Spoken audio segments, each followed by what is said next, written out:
And President Trump wants to freeze many federal grants and loans to make sure they comply with his agenda. It is not clear yet exactly what that might affect.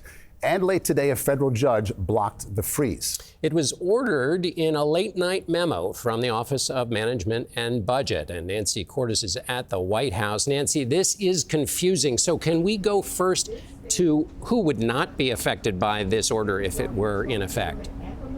We are still trying to figure that out, John. The judge said today she's imposing this stay until at least Monday, so she has more time to determine whether organizations will be harmed by the funding freeze. Right now, no one seems to know how much funding is being paused, how many groups that affects, and for how long. But the White House did release a memo today to say that many vital programs will not be affected, like Social Security, Medicare, food stamps, Head Start, farm assistance, and rental assistance.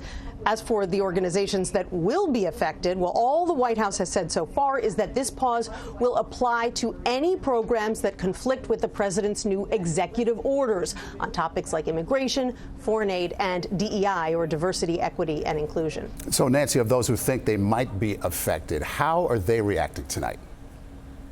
Well, Democrats argue these funds were already approved by Congress and that the Trump administration doesn't have the authority to do this. Of the groups that might be affected, the way that they're reacting, well, in the absence of much information, thousands of organizations that rely on federal funds were making panicked calls to Congress today to try to figure out if they're on the list. Take LULAC, for example. It's the nation's largest Latino civil rights organization.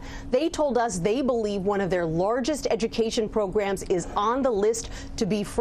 And if that's true, they say they will not be able to make payroll for about 125 employees. So even a brief pause could have a significant effect. Nancy Cordes for us at the White House. Thank you, Nancy.